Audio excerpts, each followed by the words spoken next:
The opinions expressed in the following programs are those of the participants and do not necessarily reflect those of Rogers nor Rogers TV.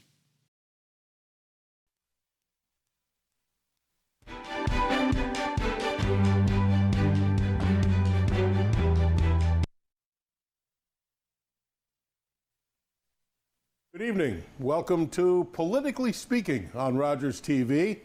I'm David. I'm not David Sherman. I'm David Carr. David Sherman is off of Politically Speaking for 7 or 8 shows. He'll be back either very late October or early November. Trust me, I'm just a caretaker. That's all I am. But it is Politically Speaking, and it's not about me. It's all about the politics. And look who's here. Bruce-Grey-Owen Sound MP Alec Ruff. Hi, Alec. Great to be here, Dave. It's great to have you, and it's good for me to have this conversation with you.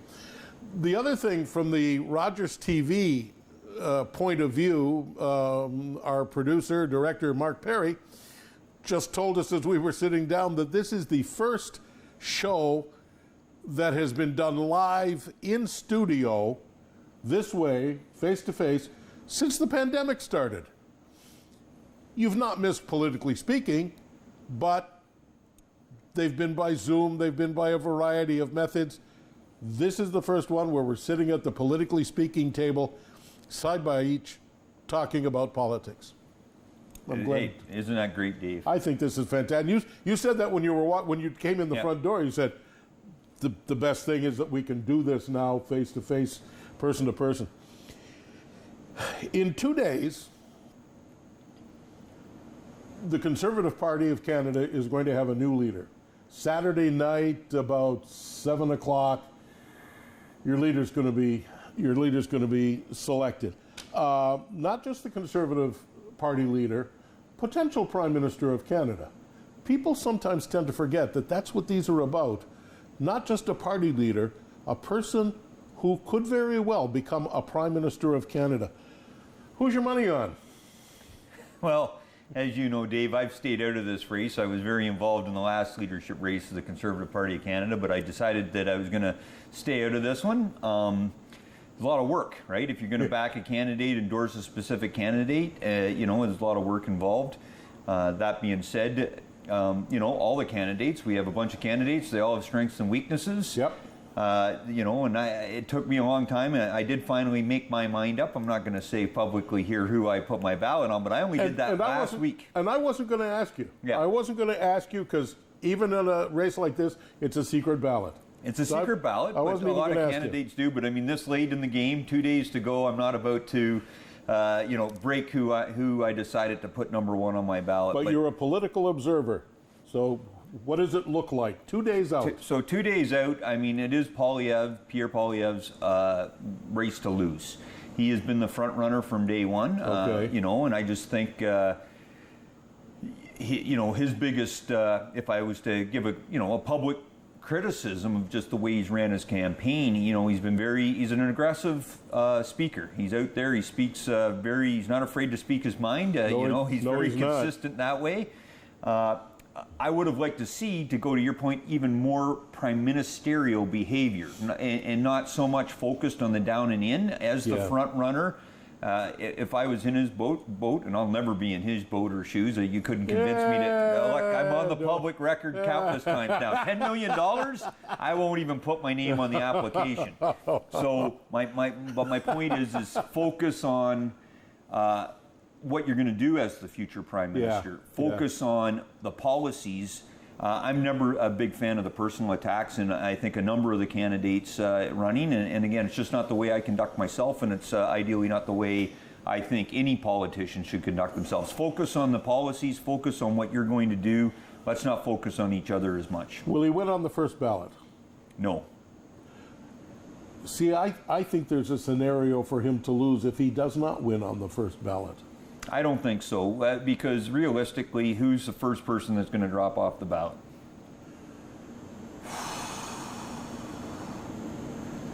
Aitchison, or wait, is it Aitchison? Aitchison. Or Babber. It's going to be one of those two. I think it'll be Babber will be the first one off. Okay. And when you look at sort of what he's been running on in this campaign, and his what I'll give Roman credit for, he's very principled. He hasn't swayed from what he personally believes. Where are his votes going to go? A lot of them are going to go to Poilievre. Well, a lot of them like maybe Or go to Lewis. Lewis. Yeah. But then they'll go to Poilievre. He'll, it's like any ballot, there will be a split, but Yep. Poilievre will get a bit more. Okay. And the same thing when Lewis drops off. Yeah. I think those ballots now. Will she drop off before Aitchison? No, I don't think so. I think she'll have enough of a support that Babber, Aitchison, Lewis, Charest, Poilievre would be, if you were a betting person. That's the way I predict, but I could be completely wrong. And I'll bet Las Vegas does have a line on this, but I haven't checked it out. What will it mean? Is this kind of a two-part question? What will it mean to the Conservative Party of Canada, and what will it mean to the House of Commons, or Parliament, which is the larger the House, I guess, if and when Poilievre becomes leader? What will it mean to the party, first of all?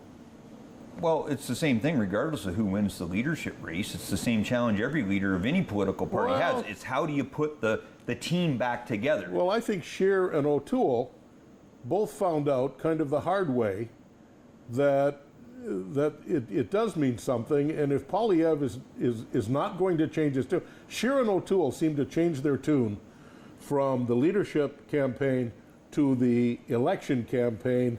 O'Toole in particular softened his conservatism to try to reach out to more Canadians, and people didn't appreciate that enough to elect him. Look, and I've heard that lots, and I push back every time. Do you? He changed the way he communicated. He changed the nuance. Okay. He never actually changed a single policy. He never changed anything that he ran on, and it was one of my, I guess, warnings as somebody that publicly backed Mr. O'Toole in the last leadership race, and somebody that, because he's a friend of mine. I've known him for 30 years now. We were at the Royal Military College of Canada together. Yeah. He was 2 years ahead of me, so I've known him. Okay. I've known Aaron for a long time, and I have so much respect for him.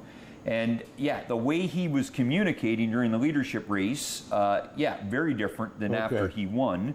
But when you look at the policies, no real change at all, as far as I'm concerned, if you actually get into the nitty-gritty of it. But ultimately, what was his challenge is, communicating to the membership, communicating even to caucus, that what he said and what they read into it, and that's the problem in politics. I don't care what level you're at, is people like to hear what they want to hear. And then ultimately, if it doesn't happen, then they get frustrated at it. And you know what? That's fair game. That's politics. Is how do you represent people? And I think it's why it's so important to be consistent. And your credibility is always challenged if you can be attacked on that credibility or consistency angle. And so again, Poilievre, very consistent. Yes, he has been so far. From a communication standpoint. But you look at his voting record, Mr. Poilievre's a moderate conservative. He is not. You look at his voting record, maybe if you compared him when he was first elected back, I think in the 2004-2006 time frame, maybe a little bit more to the farther right on some issues. But if you look at his voting record the last 10 years, I bet you if you compare his vote record to Mr. O'Toole's, zero difference on every vote. Okay. That's going to happen on Saturday night. When does the House resume sitting? So the House officially resumes sitting on the 19th of September. Okay. So we'll be back in the House on the 19th. Obviously, following that leadership race, we'll have caucus meetings the week before. So we actually have one scheduled for that immediately Monday following. Do you drive or fly to Ottawa? I drive most of the time. Okay. If I'm coming back for just the weekend, I'll fly into Toronto. It doesn't save a lot of time, maybe an hour or two total trip, but it depends. You got to, especially now with all these challenges at the airport, especially Toronto Pearson. That's very true. It's when they want you there 3 hours, and even though you're not carrying any luggage, like I actually missed a flight back in the spring. I went down. We had a regional Ontario caucus meeting down in Niagara Falls on the weekend. Got out of Ottawa, no problem. Got down to Toronto, drove down to Niagara Falls, no issues. came back. It's like, geez, I'm going to be 3 hours early. It's like, man, maybe I should go and grab lunch somewhere else. So now I'll go to the airport. Yeah. Straight to the airport. Got in there. Chaos. I missed my flight. Missed your flight. No luggage to check. It took the better part of 3 hours to get through security. Just to get through security. All of that was just an aside. Yeah. You still got Parliament resuming on the Monday the 19th. Monday the 19th. Will it still be the hybrid Parliament? It will be. That was one of the last votes we had before the House broke for the summer recess. And unfortunately, you know, I mean, I see some benefits. It's like everything. There's always benefits to any system. But in my viewpoint, it's the biggest risk of the hybrid Parliament. And I've had this conversation face to face in the chamber with my Liberal and NDP colleagues that sit in the chamber, and I said, look, this is great. You can make these cases for why there's a reason for it. A great example where I could actually see the voting app sticking around. I mean, it's obviously is going to stick around for another year basically from when we voted on it in June, is that somebody's sick. You know, we've had MPs that have been dealing with, they're in the hospital and they can't vote. In the past. This is technology that we never used to have. I remember, and it's probably an American vote, not a Canadian vote.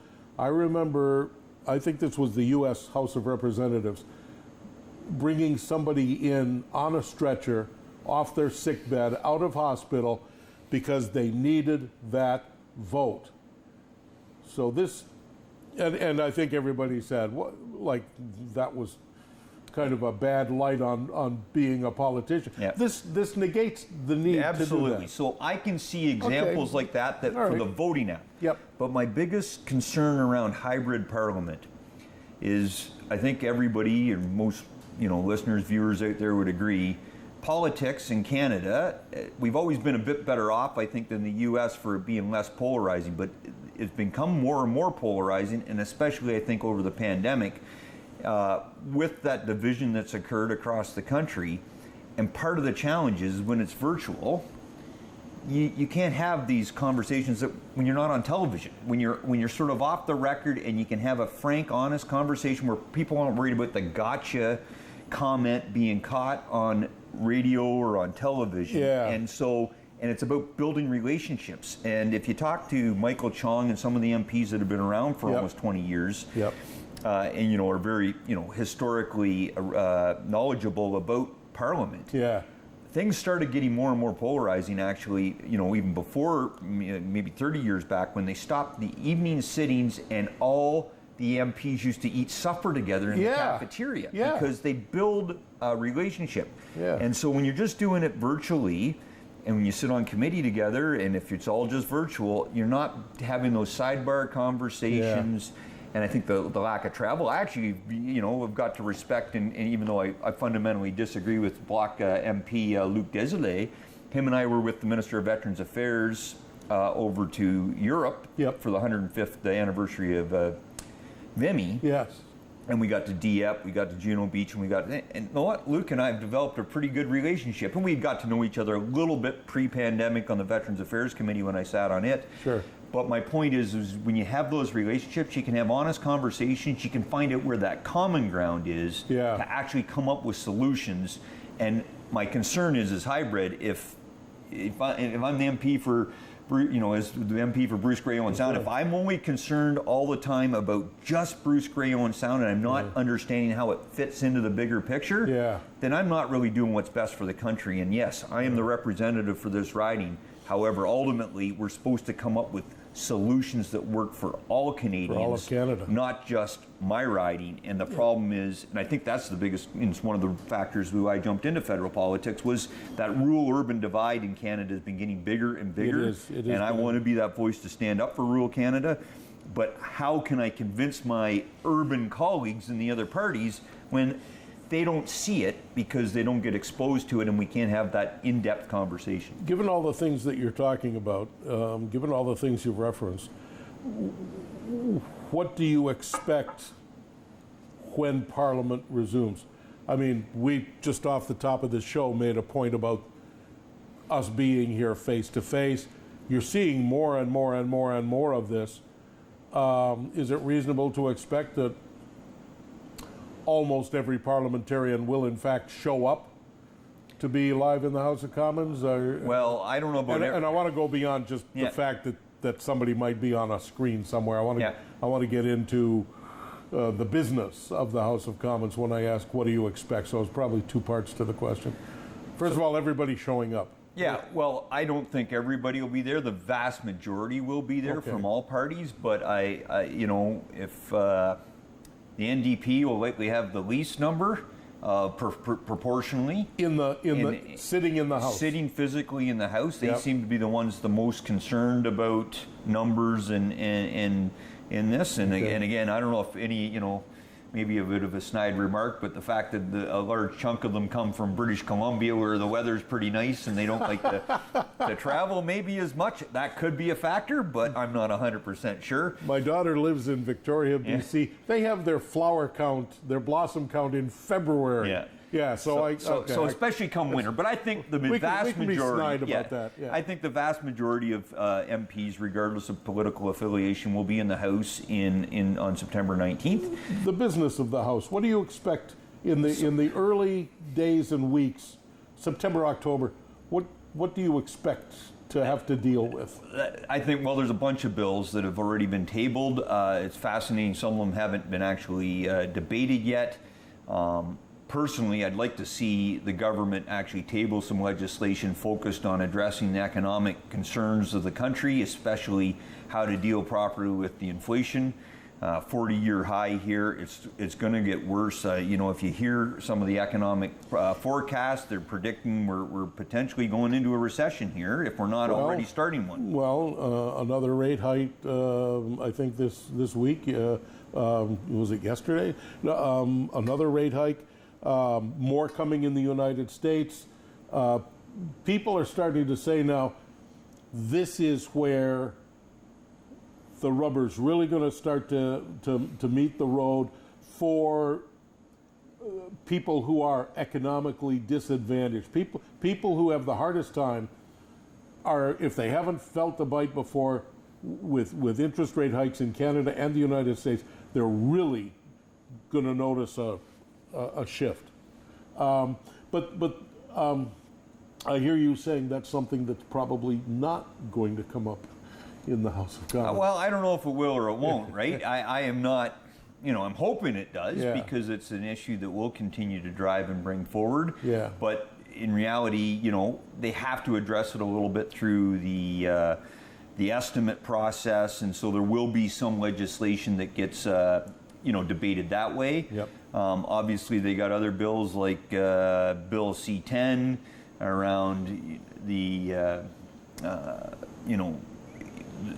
making sure that the streamers, the big providers, the communication bills about paying Netflix. But the bigger issue tied to that's got the majority of constituents and Canadians that I've heard from concerned about is again about this idea of potential censorship or CRTC taking on this regulating role of content, and so that's where the concerns are on that. I like the idea of I like sort of the starting concept of Bill C-10, which to me, as a consumer, is that these people should pay their fair share.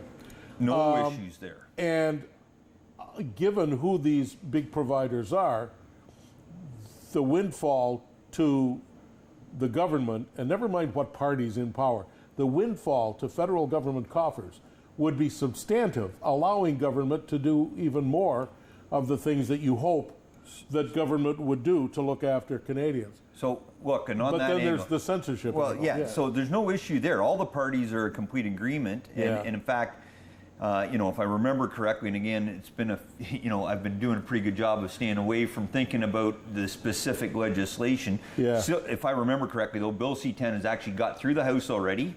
It's gone to Senate. So it'll be interesting to see if the Senate pushes it back for more debate with us in the House, and then we'll see, like everything, how they actually implement it. It's the execution of some of these bills that come down to the details. Execution has never been this government's strong point, I don't think. So we'll find out what happens. Okay, so Bill C-10 is kind of a big one. Is this guy going to really push for firearms? Yeah, so Bill C-21's already been, they pushed that through. It's gone to committee. Okay. On that, again, I've been very vocal, and you have I have been talking around the previous Bill C-21. Yes. And ties to the order in council that came through May 1st of 2020. Yep. And again, my frustration with all of this is somebody that's been around firearms my whole adult life and growing up. I don't see anything that they've actually brought forward from a regulation or legislative standpoint actually doing much of anything to reduce gun violence in Canada. They seem to have sold a bill of goods to urban Canada. People who don't know firearms the way, I don't know how many people out here, I don't know how many of you watching tonight are firearms owners, you're members of Sydenham Sportsman Club or other organizations, you do shooting, you do hunting, somebody living on Mount Pleasant Avenue in Toronto, north or south of Eglinton, they may not understand. But it's not going to reduce anything, and that's the issue with this Bill C-21, specifically targeting handgun owners. Well, restricted firearms owners in Canada are already the most law-abiding citizens in Canada. They are run through the police database every 24 hours, and statistically 3 times less likely to commit a crime than an average Canadian. But we got lots of shootings. All done with illegal firearms have been mainly handguns that have been brought in, trafficking across the U.S. border. Where's that legislation? Exactly. Thank you. Okay. All right. Listen, Canada has had 2 visits. I guess it was a week and a half, maybe 2 weeks ago. First of all, a visit from the German Chancellor, and then a visit from the head of NATO. Let's start with the German Chancellor. He thought, we all thought he was coming to secure something on LNG, liquid natural gas. Turns out they signed an agreement on hydrogen. What happened? Look, I wish I knew. It's not like I was at the government sent me out a previous sort of plan of what they were doing and why the German chancellor was here. A lot of your constituents think they should have. Yeah, well, it'd be great if they did. So look, let's deal on the hydrogen side. I mean, part of that agreement, though, just sitting, not a few hundred meters from where we are right now. Hydrogen technology. Hydrogen optimized. So they are tied to part of that contract that was signed. Okay. On them exporting their technology and their patent. On their rugged cell technology, if I got that correctly. So look, there's some great news for Bruce-Grey-Owen Sound, tied to at least that hydrogen announcement that the country, that Canada has signed, the government signed with Germany. So that's the good news about, glad they did that. That's good. But on the LNG side, and it's, specifically with regards to this illegal invasion of Russia, of Ukraine, Europe, unfortunately, and Germany in particular, has been dependent upon Russian oil and gas. Russia has it. They've been doing things. And so now they're in this point where that control mechanism and Russia's now kind of controlling the levers. And it's putting, Germany in a very tough position. I think last week, Gazport actually turned off the taps completely for a while. For maintenance. That's for maintenance, right? But again, all of a sudden, when put yourself in the German president's position, prime minister, all of a sudden you have your citizens that don't have oil and gas to heat their houses, to do their business. It becomes a huge issue. We don't have LNG shipping capabilities. We're not going to have LNG shipping capabilities from anywhere. We're building, 2 facilities on the West Coast, nothing on the East Coast, and I don't think you'll ever see anything on the East Coast, but they're 2 or 3 years away. What were we thinking, or what was anybody thinking about what we could do because I did not know that those LNG, I did not know that we did not have LNG capabilities. And I was being critical of this government, saying you could have started to organize this on day one of the Russian invasion. I can't figure out what it is we should have done on day one. 7 years ago. What can we do for these people? Well, what can we do for Germany?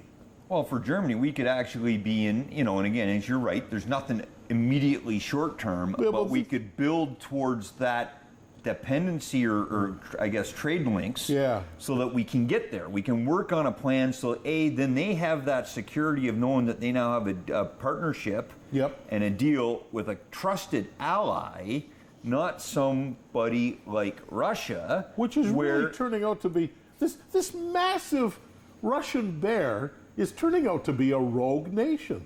It's like, when I try to put things in that context, it astounds me. I don't know where to go after I have said I believe Russia is starting to be a rogue nation. I never would have thought that at the height of the Cold War. I was a missile man in the United States. I was a clerk, but I was in air defense. I never would have thought that in all of the dealings with fighting the Cold War, whatever it happens to be, I never would have used that word, rogue nation, for Russia. I don't know. Am I wrong? Well, look, I wish I still had access to all the information and intelligence when I was still in uniform. You can make a phone call. You're Colonel Ruff. You can make a phone Retired. call. Yeah, that's very true. Okay, so the Chancellor of Germany comes. He got something, but I don't think he got anything to keep Germans warm this winter. The head of NATO came. We'll switch topics completely now. The head of NATO came, and he and the Prime Minister spent a lot of time in the north, and the head of NATO basically said to Canada, you'd better start looking after northern security. And I just have a feeling, not just over the past 7 years of this government, but I just have a feeling over the past 20 to 30 years that we've been presumptive about our north, and we have not focused on northern security the way we should have. Again, am I well, look, accurate? Look, there's so many factors there, and to give the previous government some credit, I mean, we ran exercises, and we still were. I mean, the pandemic, at the same time, not to be too critical of the current government over the last few years, is the pandemic's thrown a wrench into a lot of military operations and exercises, but we've ran my previous job before I was in Iraq was running our Canadian Armed Forces Joint Training Readiness Program, and we ran as part of that series 3 different exercises at least up in the north that were still being run under the current government and under the previous government, the Op Nanook umbrella, and so we were running exercises up there at different portions of the year to maintain our footprint. But really what you're asking is getting to the crux of NORAD.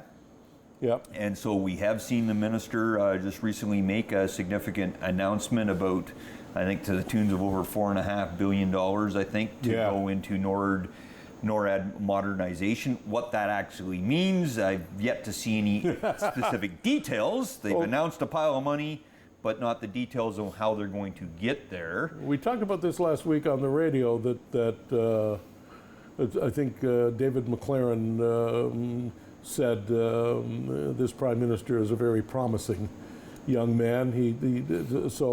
He's promised some things, but you have yet to see the details on those promises. So, okay. So, but I think one other issue when you talk about overall Arctic and northern security that we need to make into consideration is the concerns about how the Arctic's opening up a bit more, those trade routes, the access across the Northwest Passage, etc., as we see more ships, more traffic, as the with concerns around the opening up. That's what we need to make sure we have those icebreakers, we have more of a presence on the ground, we have those ability to get out. It's why the fighter replacement project, which, funny enough, the current government got elected in 2015 saying that they weren't going to go with a certain aircraft, and lo and behold, here it comes. Here it comes. Yeah. So 7-8 years later, only 88 of them. And the other issue that I think still needs to be a frank and honest and open dialogue with Canadians is ballistic missile defense. You talked about Russia, but North Korea, they're not going anywhere, and it's those rogue nations that have that ability as technology gets out there that can reach out and touch. And if you don't have that ability to stop something, and we're completely dependent upon our U.S. neighbors, to the south, where are they stopping these missiles? They're normally not stopping them over Canadian territory. You're going into a discussion that I could devote the rest of this show to, because I worked on anti-ballistic missile programs for the U.S. Army in 1969. 1 or 2 years ago. 1 or 2 years ago. We're going to take this brief time out. There are other people who want to tell you a couple of things. When we come back, Alex, I can ask Alex a million questions. Alex and all our politicians come into these shows with things they want you to know. As his constituents, he wants you to know what's going on. That's what we're going to deal with. We're just going to turn it over to Alex for a few minutes. When we come back, as we are here on Politically Speaking on Rogers TV.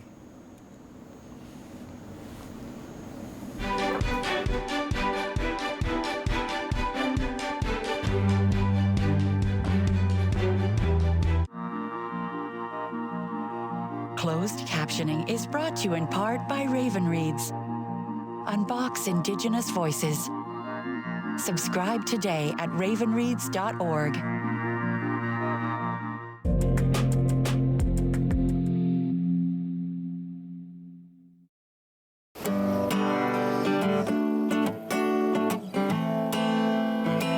I'm a singer-songwriter from Six Nations, and I've been writing songs about my experience, and with that being said, it's helped me hold hope in my heart in following my dreams and being resilient to everyday Indigenous battles.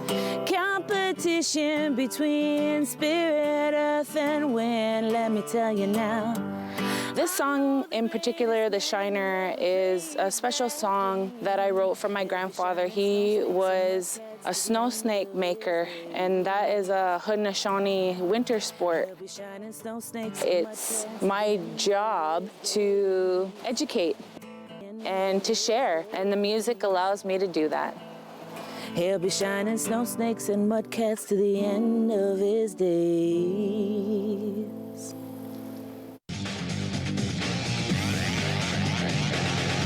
Hi, I'm Thomas Shade, a right wing with the Owen Sound Attack. Go behind the scenes with your favorite team on Attack Rap every Tuesday on Rogers TV.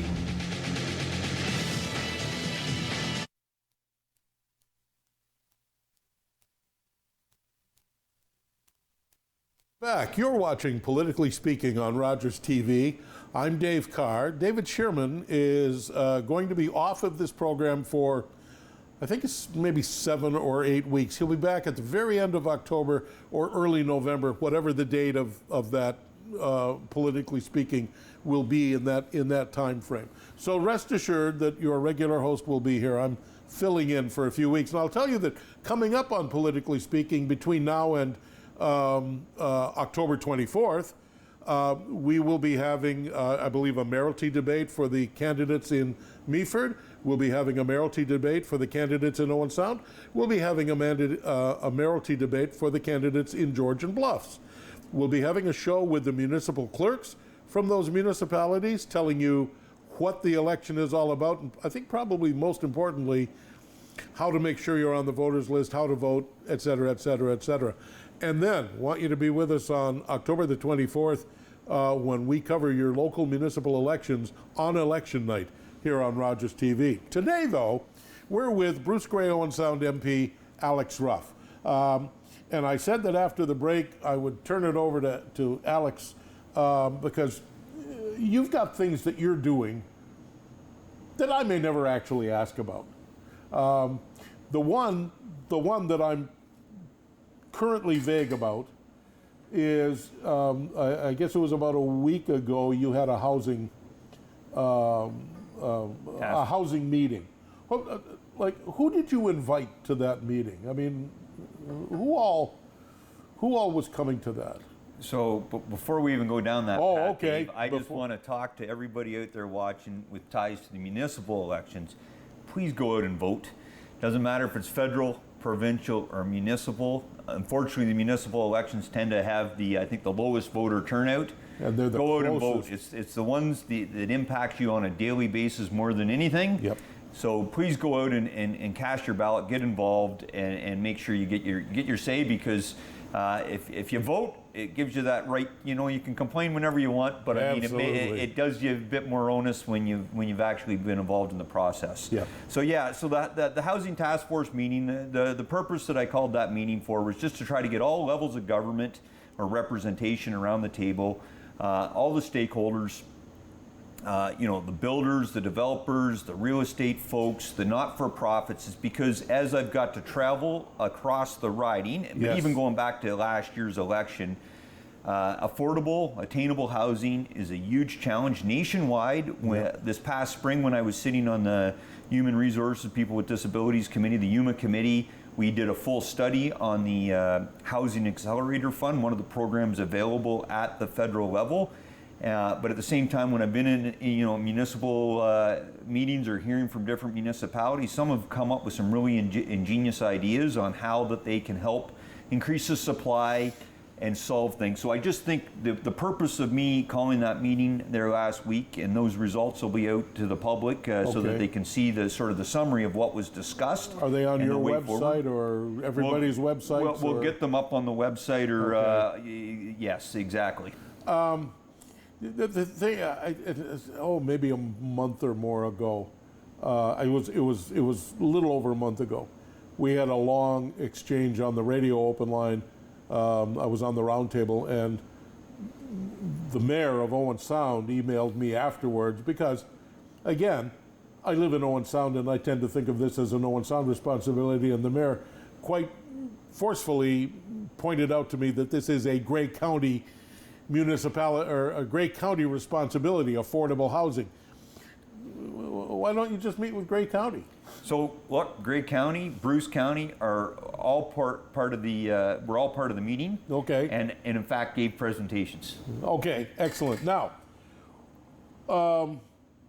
municipal affairs live and die by the Municipal Act in the province of Ontario. A municipality can't scratch its ear without permission from the province of Ontario.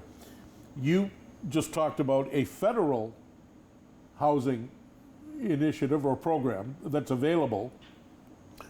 What's your relationship with the MPP, Rick Byers, and with the province of Ontario, the provincial government, to bring these things together to create affordable, attainable housing across your riding? So it's all. I work with Rick obviously on this stuff too. And this is, again, the purpose of that meeting was to bring everybody together, get some stuff on the public record, and understand from each different, not only level, but stakeholder, interest group, everybody that's working hard to try to solve this problem. Because again, this is an all hands on deck problem. And again, my job is federal. I'm not going to tell the province how to do their job, and I'm not going to tell the municipalities how to do their job. I just recognize that this is something I've heard consistently. Yep. I'm going to bring everybody to the table, and that's what I've done here, is to get at least stuff started and to form a bit larger discussion so we can identify where those challenges are and who is the sort of the lead actor on each which aspect. I'm still confused about. Yeah. So, but you've mentioned again a federal program. Does that federal program not become more easily attainable to municipalities if there's something similar from the province? If the province says, yeah, we like that, we'll kick in too. Yep, 100%. I'll ask. I've got Rick Byers here. The MPP is here next week. So we'll ask him the same question. 100%, and I think that's fair, right? You need to all programs. Sometimes and I think that's the most successful ones. Like let's jump off housing, for example, and go to the Southwestern Integrated Fiber Technology, the SWIFT program. Yeah. Federal, provincial, municipal, and private. 4 aspects to it. Yep. Everybody's contributing to it, and very widely success. And I was very critical of the federal government because you know, there was a proposal to have a SWIFT 2.0 and to get out there and get more of this delivered. So it's like anything, if one level of government tries to do it all on their own, they're going to run into roadblocks. It's way better when everybody works together collaboratively. I think there aren't as many farm communities and farmers watching this program as there are urbanites in the centers like Owen Sound and Meaford and so on. But Owen Sound and Meaford are the hubs of one of the greatest agricultural areas in all of Ontario, and you've got some big concerns about. And again, this is the feds putting the boots to the farmers. Is that a fair? Well, they're not putting the boots, but they're not doing anything to help out, and they keep coming up with some ideas that, you know, we have issues with. This fertilizer thing sounds like they're putting the boots to the farmers. So let's tie three things to that, right? Okay. So all right. So we got the fertilizer tariff, right? So again, I haven't heard a single complaint from a single farmer. Okay. About, you know what? Let's put tariffs against Russian and Belarusian fertilizer. However, the stuff that we paid for last fall or before March the 2nd, that they've already received, the Russians and the Belarusians already received the money for, how is that? Don't put a tariff. Is that a money grab? So, well, we don't know all the details. It's something we've been fighting since, like, literally March. Okay. We've had these dialogues. We thought it was good, and then right up, and I've said this publicly before. I even talked to the Minister of Agriculture, Minister Bibeau, personally. Her office is the same building as mine in Ottawa. We hopped in the elevator. She hopped in the elevator. I just looked at her. I said one word: fertilizer. And then I just stared at her because she said what, and I didn't say anything else. Before she got it out, I know. And I said, then do something about it. What did they do? They decided they're not going to do anything. Now, at least from the budget perspective. So she has been on the record saying that they are going to look to some compensation potentially for our farmers that were caught up in this. However, going back to your earlier question about what legislation or you know, policies coming down the pipe, that is something I want to see addressed, is on the fertilizer tariff and compensating those farmers that paid this, but surely for previous than March 2nd that didn't have any impact. That money should be recompensated. But surely every Liberal member of the House of Commons who represents a rural riding would be on your side. I'm sure the two of them, the two of them that represent sort of farmers. Seriously? Yeah, look, serious? That few? Well, no, there's a few more than that. But my point is, not many. And I feel bad. I've even had this conversation with Francis Thurin, who's now the parliamentary secretary to the Minister of Agriculture. Before he was, he actually voted with us, the lone Liberal MP, on a few different bills, private members' bills that we had tabled that supported farmers. So going off that's the other thing I want to talk about is my good colleague for Huron Bruce, Ben Lobb, has retabled the bill that we got through the House of Commons last year, which is exempting farmers from the carbon tax. Yes. So he's retabled that. It's going to get up. Hopefully it'll be passed by Christmas. Unfortunately, last year when we got it through the House, we got it through the House before the summer recess last year, and then all of a sudden there was this election called, and it died. So very happy to have seconded Ben's bill, and hopefully we'll see that go through. But tied to the fertilizer as well, or the question around it is, there's this desire by the government to do a 30% reduction in emissions tied to fertilizer use in Canada. And what they fail to realize is farmers, you know, and I don't know if it's the right word. I think I said it on the the radio there a while back.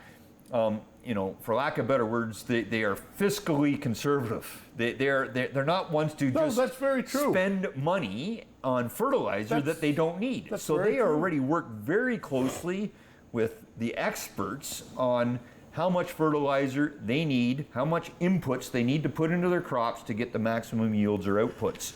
They're not there's no 30% magical reduction. They do this on a daily, yearly basis, that they're always looking at ways to reduce their fertilizer use. But at the same time, going back to the previous part of the conversation we've had, we got an illegal war in Ukraine. Breadbasket of Europe.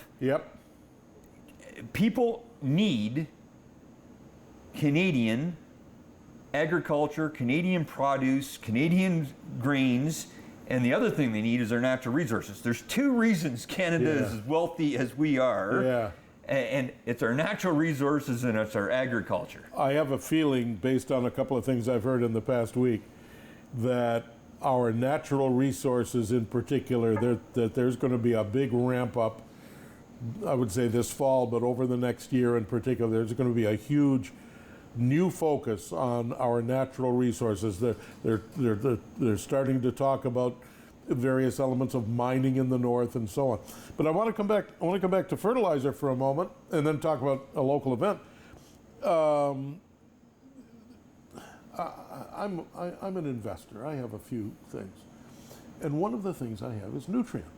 And Nutrient used to be, it rolled in something else with potash from Saskatchewan. You know, and I'm thinking, I've always been led to believe we're one of the greatest producers of potash, of nitrogen, of fertilizers in the world. Why are Canadian farmers having Russian fertilizer? Great question. Thank you very much. I can't answer that one wholeheartedly other than it's more than just the potash, right? Yeah, The potash, absolutely, that's something we're one of the lead manufacturer producers of, obviously, in the world. I think we're number one in the world. I think we are number one, and but there's other aspects of this that comes into it, so it's just not the one element. Okay. In the 10 days before Labor Day, the House isn't sitting. I don't think you had any committee meetings. You had some Jubilee, Platinum Jubilee coins, and I should ask you about that too. How many, in the 10 days before Labor Day, how much time did you spend at the Salmon Spectacular? 3 days total, at least. If I got it right, I mean, obviously I was involved with the tent setup. That's something I do every year, and I mean, we need more volunteers. I'll put a bit of a plug in for both the Sydenham and the Bruce Peninsula Sportsmen's Association. But I mean, I know Chris Gabert was on the local radio calling for volunteers. We had a great. That's a big day. The day the tent goes up, it's the Wednesday. Before the Derby starts. That's a big day. It was a big day, and it was a good thing it wasn't too hot, but we had a blast. We got it up in about 3 hours. You know, it's a pretty slick crew, but the average age, I'll just say I'm one of the younger volunteers, and I'm closer to 50 than I am to 40. And I'd say the average age of most of the volunteers are looking closer to 70 than they are to 60. If you're going to go fishing and you want to win a boat, go on Wednesday and help set up the tent. Yeah. Did you fish at all? No, didn't get out this year again. No. Platinum Jubilee coins. You're still giving them out. Yeah. Look, I've got most of them out now. I mean, I got over half of them out. And look, I just want to say thank you to every constituent of Bruce-Grey-Owen Sound. But thank you to all the nominators that nominated well over 70 deserving constituents. Nice. I was on the public record before when I first announced it, saying I knew that the difficulty would come down to the final few. And how do you select the 70 most deserving? Yeah. And so they're not all presented. I obviously had a great turnout, almost 400 people at my constituency barbecue that I ran in Chesley there in the middle of the summer. And we presented almost over half the coins that day. Another event on the 1st of September, I ran up in Wyerton, where we've got another about 10 people presented. And I've, the highlight that I got out just at the end of August 31st, was actually getting down and seeing Fern McFadden down in Hanover at the long-term care home, 98 years old, and World War II vet. And be able to recognize her, it's pretty special. And I mean, it was a great opportunity to get down there because my grandma, who just turned 100 this summer, happens to be in McBean Lodge right next door. So I was able to have a good visit with my grandma too. Yeah, see, that's nice. That's nice. It's when things work out like that. What else you got before I get back to things I thought about? He said selfishly. Yeah, well, look, I think we've covered a lot of it right now too, of what the key events. There's lots of fall fairs. Yep. All sorts of events. It's great to see the community back out and supporting each other. and getting out to it. And again, it makes the job that much now. I for the first time, I've actually had a true appreciation for what my predecessor, both predecessors, I should say, both for Parliament, federal Parliament, and for provincial, is that I never got to have a full summer. You never will again. Where where all the events are going on, right? Yeah, so that's what I'm getting at, because we had the pandemic in 2020, 2021, and before I forget though, I think it was a tremendous outpouring for our former member of provincial parliament, Bill Murdoch. I was gonna raise his name, and the event on the 25th is sold out. It's sold out in days. I was going to mention his name because. And I'm going to ask this question of Rick Byers, and it's probably too soon to ask Rick Byers. The one of the many things I remember about Bill Murdoch as our MPP, our provincial member, year after year after year after year, Bill Murdoch had the highest travel expenses of any MPP, because Bill Murdoch would drive to Toronto, sit in the Ontario legislature at 10 a.m., and at noon he would get in his vehicle and drive back to the riding, because there were two things that he needed to do. There were people he needed to see, there were certificates he needed to, there were events he needed to attend, and then he would get in his truck and he would drive back to Toronto for probably an evening sitting of the Ontario and year after year after year, he had the highest travel expenses of any. You'd think the people flying to Kenora, you'd think they'd have no, it was Bill Murdoch. Where do you sit on travel expenses going back and forth? And this is more a question I'll ask Byers, because he's only 2 hours down the road.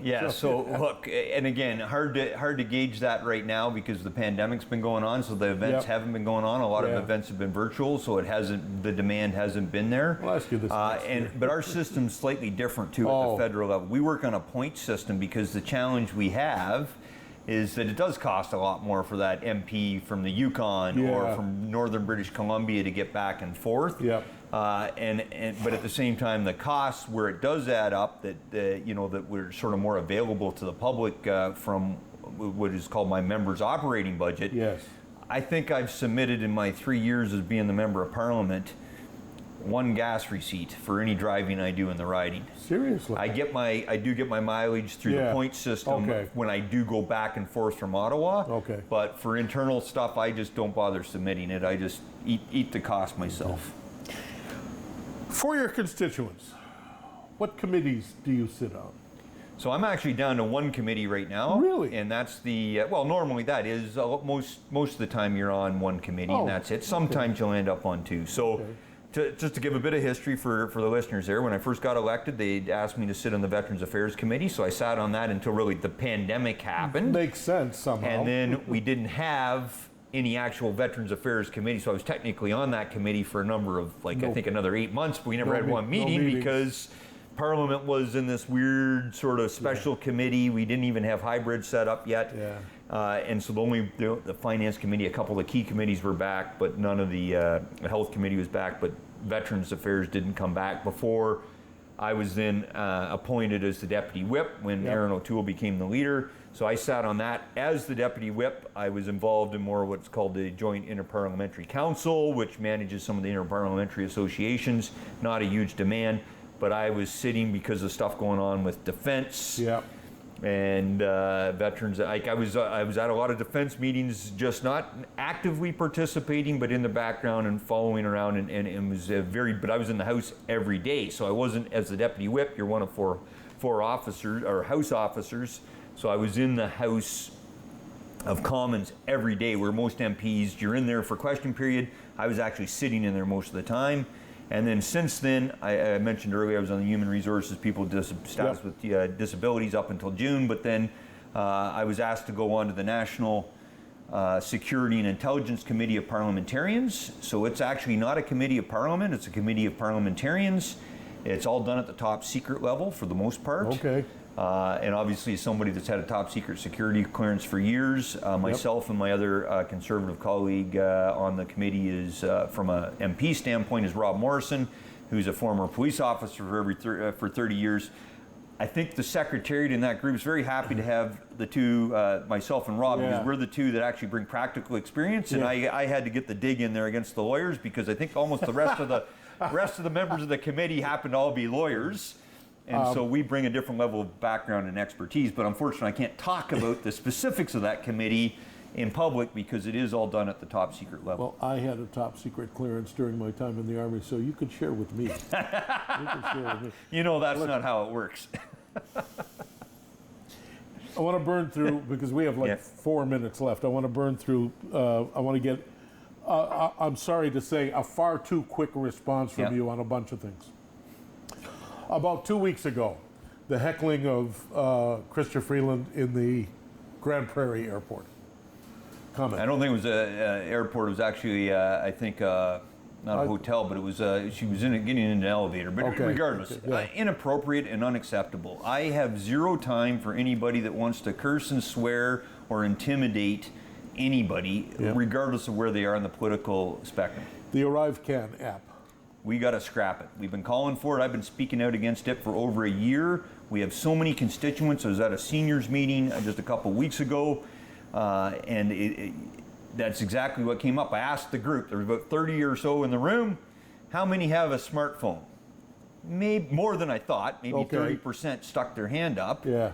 And a lot of them hit me. If you want to travel, this idea of mandating the use of something on my smartphone, my dad doesn't use a cell phone. Yeah. People don't have email. I have the Amish and Mennonite communities throughout our area. I worry about none of them use technology. I worry about government statistic gathering, and there are other people who worry about privacy, hacking, and so on. The defense minister was asked about labs, I think they were labs for Ukraine, and she had said they're going to be there by next week, and it is now early September, and apparently they haven't gone yet, and her answer was, we're not going to send them until we've armored them, but they'll be going soon. Quick comment. Look, I was the first one to ask this question in the House of Commons, to ask about donating our former light armored vehicle AV3s, our Bison ambulances, which is an 8-wheeled armored ambulance, our Coyotes, our surveillance vehicle, that are on the lab platform, 25mm cannons on them. A great way to really make a difference for the Ukrainians. Are we doing what we should for Ukraine?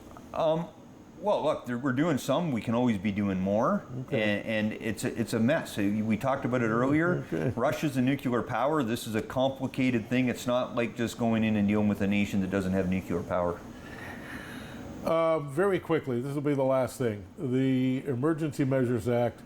I don't have any sense that I've heard anything that satisfied, and I don't think everything's complete yet on that. It's not even close to complete. So it's the Emergencies Act and the invocation of that. And so there's two committees going on. There's the parliamentary committee that's comprised of both Senate and the House of Commons, but then there's the judicial inquiry by former Justice Rouleau that will be going on for the better part of a year. I'm still confident that we'll get the data will come out and we'll find out whether or not the government was justified. But I mean, my speech on that was, I didn't hear anything.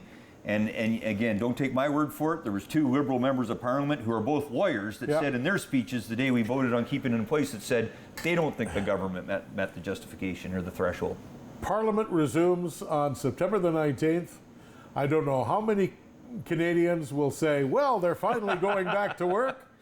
You've been working like a dog. People don't understand that about their MPs. Thank you for doing this. Thanks, Dave. It's always a pleasure, and it's so good to see you in person. It's good to see you in person. It's good to be here in person with Bruce-Grey-Owen Sound MP Alex Ruff, MPP Rick Byers next week, David Shearman back as host towards the end of October. You've been watching Politically Speaking on Rogers TV.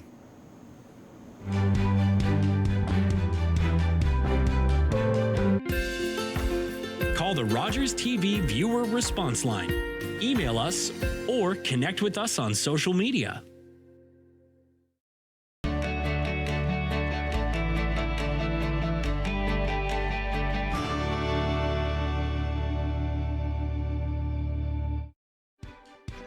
Hi, I'm David Shearman, host of Politically Speaking. We're taking a break this summer, but we will be back in the fall because there's another election in the offing. Politically Speaking on Rogers TV. Sports fans know Sundays are for football. That's why you need NFL Sunday tickets. With NFL Sunday Ticket, you'll get every live game, every